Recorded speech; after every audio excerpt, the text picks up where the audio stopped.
All right, we're going to look at a short side symbol here that I identified, and that is Visa. And I found this as I was going through the Charts Hub. So that's another service that's available in the PSP is our Charts Hub. With the Charts Hub, you have the ability to walk yourself through all of the symbols that are in our focus list. I'm going to pull over the Charts Hub very quickly because it is one of the go-to services that are available. What it is a collection of all of our weekly and daily charts. And you can see all the symbols on the left-hand side here. We're looking at Visa right now. So I did a Control F to find, there it is. Okay, so here's my weekly chart on Visa. You can see when I look at my weekly chart here, there's a couple things that stuck out to me. Number one was that we had a cycle low that was here. And we had, this was a very muted rising phase in Visa. Okay, we went positive in the reversal scalp, but very muted. And then immediately started to get very choppy. And then just this week, you can see the reversal scalp went back negative. And as of yesterday, was testing this prior low. So what caught my eye was obviously this bigger picture. But then as I go through my process, which is to then go more granular with the information, you can see that there was a breakdown that started. Okay, it became clear on the daily chart that something's changed. So we've already had, excuse me, we've already had a breakdown in Visa below that cycle low. Again, there's no certainties, there's only odds. And what you need to do, what I've been trained and what we share with our members is that you just have a logical methodology as part of your decision-making process to be able to make a call around whether your bias is bullish, bearish, neutral, or that you stand aside. You've got to have the ability to get to a point where you can say, okay, this looks like it's a long side setup within the time frame or outlook period that I'm interested in. Then you figure out you have to figure out an exit strategy in terms of what your levels are. And then you say, okay, do I have an edge? If you have an edge based on whatever that means for you, then you go to that next step in terms of what makes it be, would suggest the trade as a go. So Visa is negative right now. This is fairly textbook negative situation. We have weekly reversal scout negative. We have cycle breakdowns. We have reversal scout negative. We have slim ribbon negative. Even when I add up all of this, which, if you had a scale of, let's say, some of the evidence that was negative 100 for, whatever you want to call it, a 5-star short side trade, or positive 100 for a 5-star long side, you could have a negative 100 value, meaning this is the, in quotes, perfect trade setup, and it could be completely wrong. Tomorrow, something could be announced in Visa and it goes up 40 points. That's why you always have to be, no matter how perfect the trade setup looks, you stay within the confines of your money management plan. Now, a money management plan could have different position sizing, right? So if you're doing anything counter trend, you're likely to have, and you should have, smaller position sizing as a best practice. But you may have something where, I don't know, your max loss might be, 1%, 2%, 3% of a portfolio. And when you have something that is a 5-star setup, you might take it to your, whatever you would consider to be your max position size risk. Okay. So that's how you can look at the differences, but it's not, okay, this is a perfect trade setup and I'm going to go 50% of my portfolio value I'm going to put towards Visa short. That, is going to feel great if you got a win there. It'd be amazing and your portfolio is going to explode. But by the same token, there's risk that it goes wrong, and your sort of your lifespan as a trader could get cut very, very short. So best practice is to be very disciplined with that money management process. Consider and configure your position bias. You can have that based on your trade setup value that you would equate for yourself. So like right now for me, this should be considered a high probability. Again, if I was looking at it, it's 80, and if I was scoring it an 80% or a 4, out of 5 or 5 out of 5 based on all those conditions.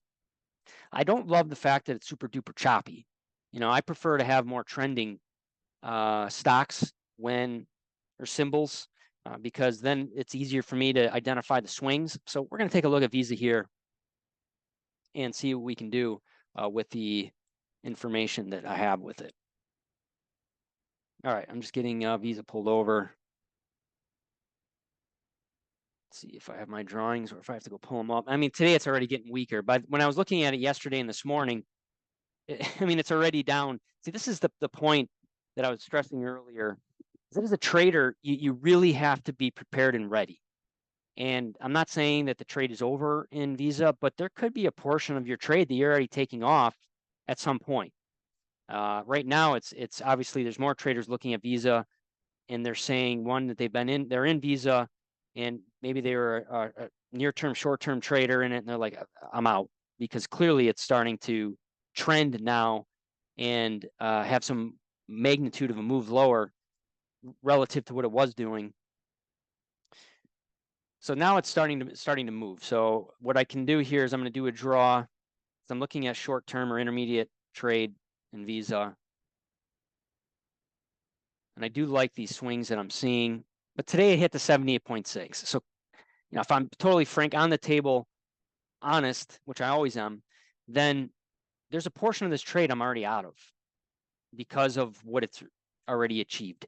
And that's why I like to look at, and when I was with Slim in his hedge fund, you had a position that you went into based on multiple time frames that you might be holding it, and then specific targets. And then when it hits your targets, you take a portion off. Now, it doesn't mean I couldn't get back into Visa. Let's say that it rallied back in somewhere into the slim ribbon here, and you go back into your what would be considered a full-size position. But today, this was a nice move that would have been triggered by the reversal scout turning negative on 625. Again, another very important reason to have access to these tools that we provide. Now, the live kind of data is not available with the PSP, but with our level 3, level 4 membership, you get access to the MCM, you get access to our level 4 charts, and you can be more on top of these moves. So the optimal target here is going to be the 100% in Visa. So that's that 258-ish area over the next few weeks. I need to pull up the cycle chart to see where we're at with it. I'm also going to do some quick draw on this move here just to see where the retracement. So I switched between using the fib extension. Remember I said you need to have 3 points for the fib extension. So you need to have, now I'm doing the opposite from the long side. I'm doing short side review, and I want to see if it's trending. And so I need to have 3 key points to make sure that I'm within the confines of trend. So on the downside, that's do I have a swing high, then do I have a swing low, and then do I have another swing high? Because what the expectation is that if I'm in a downtrend, what happens after I've already made that next swing high? Then I should be in the midst of a new swing low that should be forming at some point, right? So again, that's why you don't want to be afraid of the counter trend move, although it never feels good. And you're like, geez, could this be, when this happened here, right? These two swing moves that did not take out highs. Are we getting back into an uptrend? Is the uptrend continuing?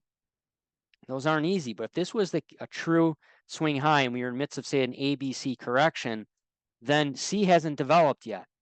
And all you can do, again, is go off of the odds. And if you have enough conviction based on your analysis that this is more of an ABC kind of correction, then when you see this develop and these minor highs develop, swing highs that don't take out the prior, you're saying to yourself, the odds are coming faster and faster that next C wave is in motion. Okay. What I'm trying to do is get a sense of the fib confluence where the buyers could come back out and where other sellers are saying, all right, I'm going to take some off the table. So we have a 50% retracement level around 259.61, and then we have that 100% around 257.86. So it's likely that we would see some buying starting around those areas, and then we would get some support, some potential consolidation, or it could go into a more of a free fall, which you never know, anything's possible. and that would bring it all the way down into the 61.8. That to me would be very aggressive at this point. And the more conservative approach is that these would be the targets on the downside in the short intermediate time frame. And what I don't want to see is a move back, and I'm going to use whatever low I'm at right now. And if I got above this I don't want to see it close above my 61.8 here, so 273.75. And then I don't want to see a breakout above 276.65. So these are my lines in the sand where it would suggest that my current bearish analysis, something's changing, and I may need to flip to the bullish analysis. But right now it's bearish, and those are my targets of around 260 to 258 in Visa. I'm going to pull up the charts hub really quick though, so we can get a look at the weekly and daily charts. I know we just did that, but I'm going to do it again. I did it when we started Visa.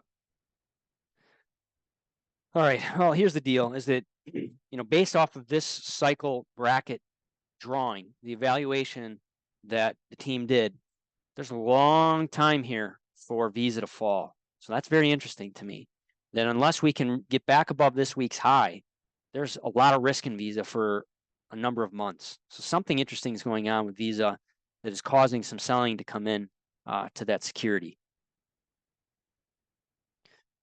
Again, I'm very willing to flip back to the bullish bias if I need to. No problem doing it. That's what I love about being bull bear agnostic, which is another core principle Slim taught me. And he would not allow any personal bias. No, nothing. We're like radiologists. The charts must do the talking. If the charts do the talking, then there's a story that will be told, and we can then uncover a bias. We stay with that. If the charts tell us something new, we have to go with that flow, that money flow.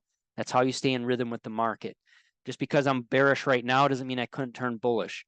But I'm not trying to be bullish and bearish at the same time for the sake of it. It is all about being agile enough as a trader to be able to participate in whatever the market is presenting as opportunities.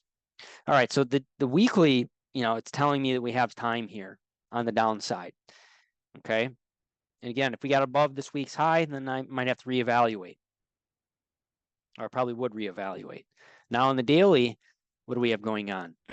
Well, this isn't a perfect picture because the cycles are big in Visa, but what it is telling me is that with Visa, and I can go here to the cycle low timing dates, the daily goes out to August 7th is when the low is likely to form.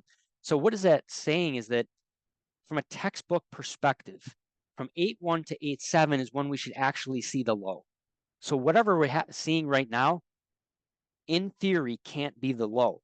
So what does that mean? That means that as we see rallies, those rallies are likely to fail, and that we should at least retest at an absolute minimum whatever low we see forming when we get out into that time frame. I mean, that's the textbook theory of how you look at things. Now, do you always form the low then in that window? No, but that's where the highest probability exists. All right, there's our look at Visa.